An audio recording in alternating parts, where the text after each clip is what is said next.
भारत के मणिपुर नाम के एक छोटे से गांव में एक गरीब लकड़हारा अपनी पत्नी के साथ सादगी भरा जीवन बिताता था। लेकिन किस्मत उनके लिए एक भयानक परीक्षा लेकर आने वाली थी।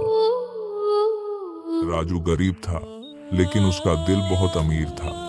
उसकी पत्नी कविता की सुंदरता पूरे राज्य में बेमिसाल थी और दोनों एक दूसरे से बेहद प्रेम करते थे। हम गरीब जरूर हैं, लेकिन आपका साथ ही मेरी सबसे बड़ी दौलत है। जब तक मैं जिंदा हूं, तुम्हें कभी दुख नहीं होने दूंगा। एक दिन कविता जंगल से पानी भरकर घर लौट रही थी। उसी समय अत्याचारी राजा विक्रमादित्य की नजर कविता पर पड़ी। 0.8 उसकी सुंदरता देखकर राजा के मन में लालच जाग उठा। 1.2 राजा ने कहा। 0.5 इतनी सुंदर स्त्री। 0.3 इसे तो मेरी रानी बनना ही होगा। राजा ने कविता को अपने महल की रानी बनने का प्रस्ताव दिया, लेकिन कविता एक पतिव्रता पत्नी थी। मेरे साथ महल चलो, तुम्हें रानी बना दूंगा। मैं अपने पति के अलावा किसी और की नहीं हूँ।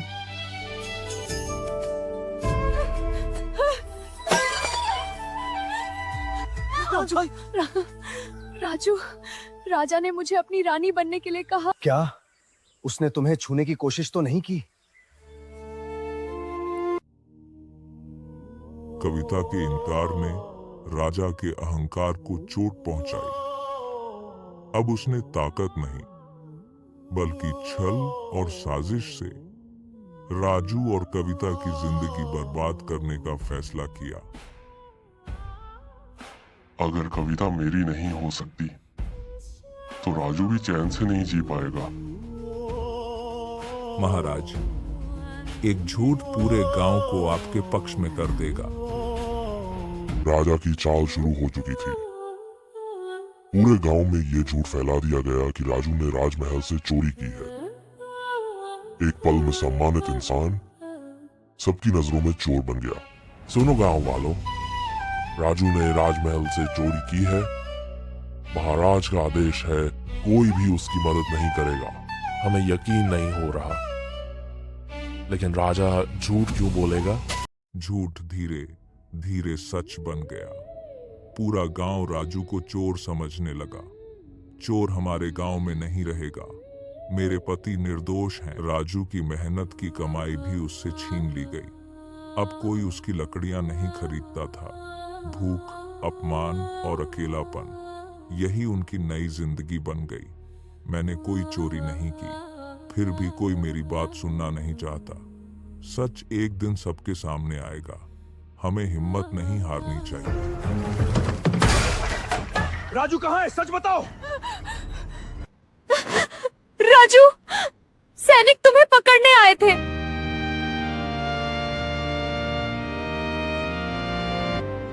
महाराज, अभी और खेल बाकी है। अब कविता खुद मेरे पास आएगी।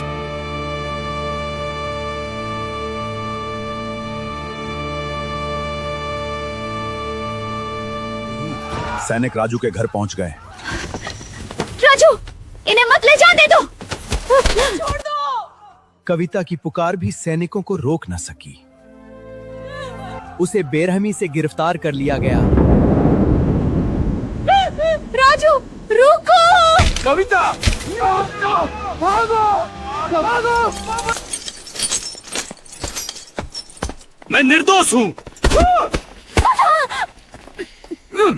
छोड़ दो उन्हें। अब मैं आजाद हूँ। दोस्तों, हमारे चैनल गोलपेट शोहर को सब्सक्राइब करें। बेल आइकन भी दबाइए। धन्यवाद। मैं हार नहीं मानूंगा। राजू, राजू नहीं। दूर रहो, ये आदमी खतरनाक है। कविता, मेरे पीछे रहो। पकड़ो इन्हें। कविता, मेरे पीछे रहो।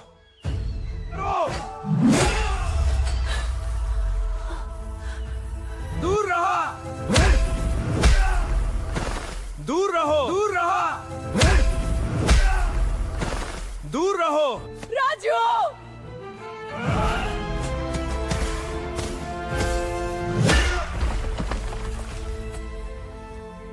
अब कोई तुम्हें छू नहीं सकता।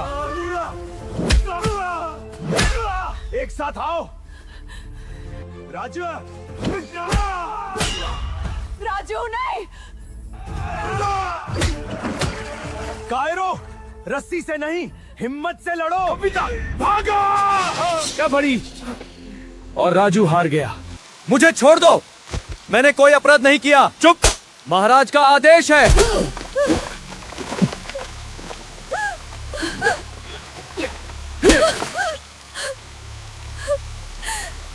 अब उसे एक अंधेरी जगह की ओर ले जाया जा रहा था। मुझे छोड़ दो, मैंने कोई चोरी नहीं की। महाराज का आदेश है, जिंदा या मुर्दा तुम्हें गुफा तक ले जाना ही होगा। राजू, पीछे हटो, उन्हें छोड़ दो, कृपा करके छोड़ दो। लेकिन अंधेरे में भी एक उम्मीद की किरण छुपी हुई थी।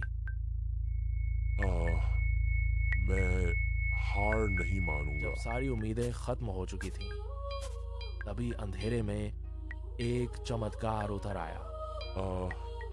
तुम कौन हो? मैं तुम्हारा दुश्मन नहीं, तुम्हारी आखिरी उम्मीद हूँ। जिसे राजू एक साधारण पक्षी समझ रहा था, उसकी शक्ति इंसानों से कहीं ज्यादा थी। चलो, समय बहुत कम है।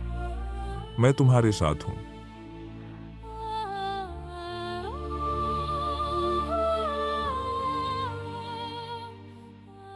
हर कदम के साथ राजू आजादी के करीब पहुंच रहा था, लेकिन असली लड़ाई अभी बाकी थी।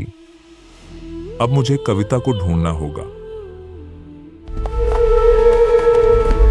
अब मुझे कविता को ढूंढना होगा। खड़े हुए दिल फिर से एक हो गए, लेकिन किस्मत अभी उनका इम्तिहान खत्म नहीं करना चाहती थी। मैं लौट आया हूँ। अब सामने आने वाला था वर्षों से छुपा हुआ सबसे बड़ा रहस्य। मैं कोई साधारण पक्षी नहीं हूँ। तो फिर तुम कौन हो? मैं इस राज्य की असली महारानी हूँ। क्या ये कैसे हो सकता है?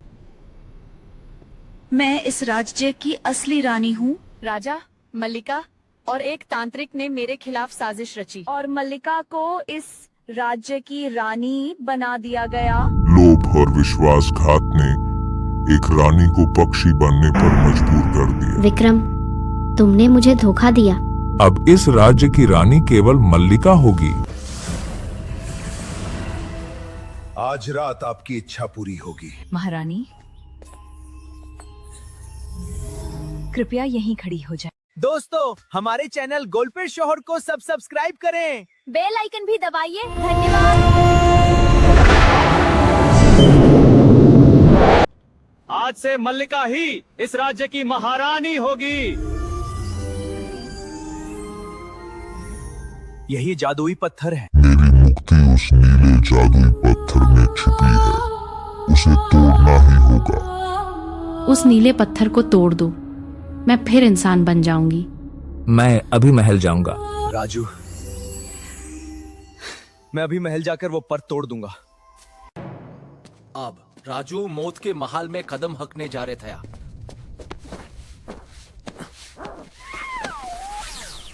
हे भगवान, मेरी रक्षा करना। लेकिन उस पत्थर की रक्षा तलवार नहीं, बुद्धि करती थी। रुको, पहले मेरी पहेली का उत्तर दो। पूछो। नीले पत्थर ने राजू की ताकत नहीं, उसकी बुद्धि की परीक्षा ली। मैं एक संदूक हूँ जिसे चाबी नहीं खोल सकती। मेरे अंदर अनगिनत मोहरें हैं। मैं इंसान के भीतर रहता हूँ। मैं कौन हूँ? मुझे सोचने दो। पहेली का उत्तर है बुद्धि। सही उत्तर। सदियों पुराना श्राप आखिर टूट गया। राजू, कविता, तुमने मुझे आजाद कर। सच आखिर राज दरबार तक पहुंच ही गया। विक्रमादित्य, तुम्हारा अंत आ चुका है। यह असंभव है। सैनिकों, इन दोनों को तुरंत बंदी बना लो। जिसने दूसरों के लिए गड्ढा खोड़ा, आज वही उसमें गिरने वाला था। मुझे माफ कर दो। दया न्याय से बड़ी नहीं होती। बचाओ! अहंकार का अंत हमेशा विनाश में होता है। आज से ये राजकीय तलवार तुम्हारी है। आज से तुम इस राज्य के प्रधान सेनापति हो। ये मेरे लिए सबसे बड़ा सम्मान है। ममता की निष्ठा ने उसे राजमहल का सम्मान दिलाया। आज से तुम मेरी सबसे प्रिय सखी और सेविका हो। धन्यवाद महारानी। अब इस राज्य में हमेशा न्याय रहेगा और प्रेम कभी हार नहीं मानेगा।